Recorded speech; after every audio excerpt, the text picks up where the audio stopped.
अस्सलामुअलैकुम, क्या हाल है आप सबका। उम्मीद है आप सब ठीक होंगे। आज सुबह जब मैं उठी तो बारिश हो रही थी और मौसम एकदम से चेंज हुआ है। जितनी गर्मी पड़ रही थी ना, तो उतनी ही सर्दी शुरू हो गई है। तो इतने दिन से लग रहा था कि स्मोक बहुत ज़्यादा है और बच्चों को स्कूल से भी छुट्टियां हो गई थी। लेकिन फिर जैसे जैसे अब छुट्टियां हो गई तो बारिश शुरू हो गई। अल्लाह का शुक्र है कि मौसम बेहतर हो गया।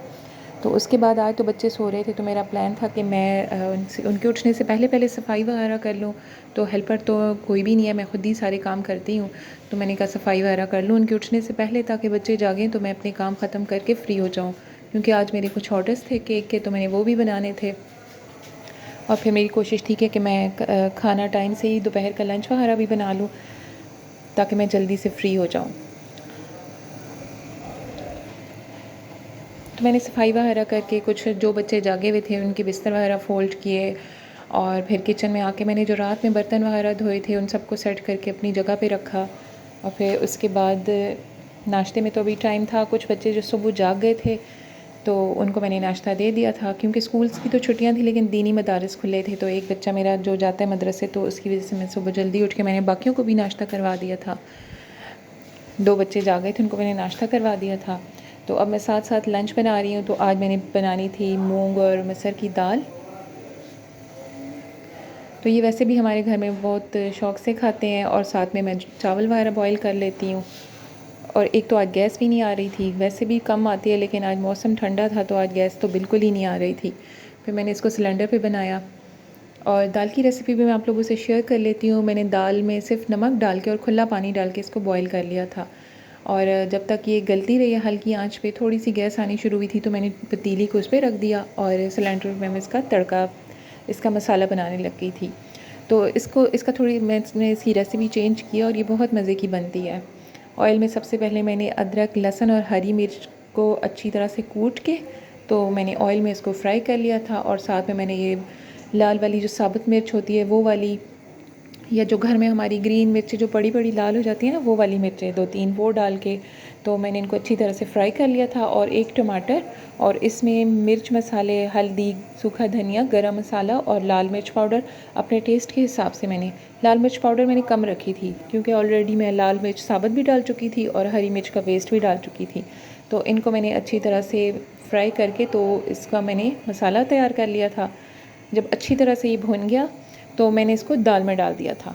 और दाल में ये डालने के बाद भी इसको मैंने तकरीबन 15 से 20 मिनट तक इसको मैं पकाती रही हूँ, ताकि अच्छी तरह से ये दाल में रच बस जाए मसाला।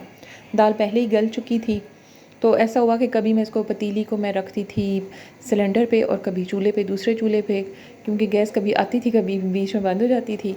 तो यहाँ पर दाल मेरी रेडी हो गई बहुत अच्छी सी। साथ में मैंने इसका सलाद बना लिया था। और अब मैं आ गई अपनी केक की तरफ। तो 2 केक बनाने थे मैंने। एक तो मैंने बनाया था 2 टियर में, और ये दोनों केक ही वेडिंग एनिवर्सरी के थे। तो इनके वेडिंग केक भी मैंने ही बनाए थे। और अब ये देख लें, साल पूरा गुजर गया, टाइम का पता ही नहीं चलता। इनकी वेडिंग एनिवर्सरी आ गई। तो इनका आज ऑर्डर मुझे अचानक से ही आ गया था, यानी कि पहले से कोई वो नहीं था, सुबह ही ऑर्डर आया। एक केक तो मैंने बनाना था आलमंड फ्लेवर में। इसके जो स्पंज है उसमें भी मैंने तकरीबन 50% मैंने 50 ग्राम मैंने डाल दिए थे आलमंड पाउडर डाल दिया था। आलमंड को रोस्ट करके तो मैंने उसका पाउडर बना के, और 50 ग्राम मैंने मैदा लिया था। तो इससे मैंने इसका स्पंज रेडी किया। और इसकी लेयर में भी मैंने बादाम सोख करके तो मैंने क्रश करके लगा दिए थे, और ये बहुत मज़े का बना था। तो ये बहुत सिंपल सा फ्लोरल केक था। इसके ऊपर मैंने जो कपल था उसकी पिक्चर लगानी थी।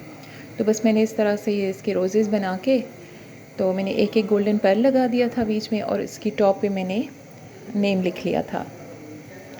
और साथ में इसकी फ़ोटो लगा के थोड़ी सी ऊपर मैंने इसकी बटरफ्लाई मेरे पास पड़ी हुई थी सेम कलर की, गोल्डन और पीच कलर में। तो ये पीच कलर उनको पसंद था। इनका वेडिंग केक भी पीच में ही गया था, और एनिवर्सरी का भी। तो दूसरा केक मैंने बनाना था पाइनएप्पल केक। तो मैंने इसको ज़्यादा सोक नहीं किया, क्योंकि ये 2 टियर था। तो मुझे ये डर था कि एक तो जब तक इसमें पाइनएप्पल जितना टाइम ये केक पड़ा रहता है तो ये वो पानी छोड़ते रहते हैं और केक और भी सॉफ्ट हो जाता है। और क्रीम केक वैसे वो फ्रेश केक था तो इतना सॉफ्ट बना हुआ था, और बनाना भी 2 टियर था। तो मैंने इसके अंदर 2-3 स्ट्रॉ लगा दिए थे। एक मैंने तकरीबन नीचे वाला पोर्शन जो था तकरीबन वो 2.5 पाउंड में रेडी किया था, और ऊपर वाला 1 पाउंड में। तो यहाँ पर एक पोर्शन मैंने रेडी करके फ्रीज़र में रख दिया था ताकि अच्छी तरह से ठंडा हो जाए। और ऊपर वाला छोटा वाला केक में इसकी फ्रोस्टिंग की है और इसको भी मैंने कुछ देर फ्रिज में रख दिया था ताकि अच्छी तरह से चिल हो जाए।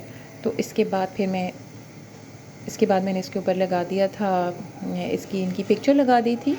और जो दुल्हन का जो ड्रेस था वो मैंने रेड फॉन्डेंट से, जो लीफ का कटर होता है ना, मैंने उसकी कटिंग करके, मुझे समझ नहीं आ रही थी कि कैसे, क्योंकि क्रीम केक थोड़ा सॉफ्ट होता है तो फॉन्डेंट का ऊपर हैवी हो जाता है और केक फिर डेंस होने का ख़तरा होता है। तो यहाँ पर फिर मैंने फॉन्डेंट से मैंने लीफ की कटिंग करके तो मैंने वो लगा दिए थे, इसकी फ्रिल सी बना के, और मैंने इसको हल्का सा गोल्डन पेंट कर लिया था।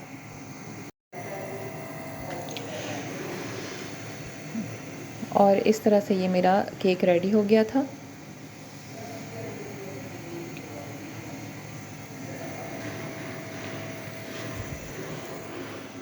और साथ ही मैंने गोल्डन सा हल्का सा इसको टच दे दिया था ब्रश से। और मैंने इसके साइड्स पे कुछ गोल्डन पर्ल्स लगा दिए थे और कुछ गोल्डन मैंने ग्लिटर से ना इसको डस्ट कर दिया था। टॉप पे मैंने नेम लिखा था क्योंकि केक बोर्ड ऑलरेडी इतना प्रिंटेड था कि इसके ऊपर नज़र ही नहीं आ रहा था नेम। एक मैंने रेड रोज़ लगा दिया और कुछ गोल्डन बटरफ्लाइज लगा के मैंने केक रेडी कर लिया और ये मेरे दोनों केक रेडी हो गए थे। तो बस इतना ही था मेरा आज का व्लॉग। कैसे लगा आपको मेरा ये व्लॉग और मेरी वीडियो पसंद आए तो मेरे चैनल को लाइक और सब्सक्राइब करें। इंशाल्लाह मिलते हैं नेक्स्ट वीडियो में। अल्लाह हाफ़िज़।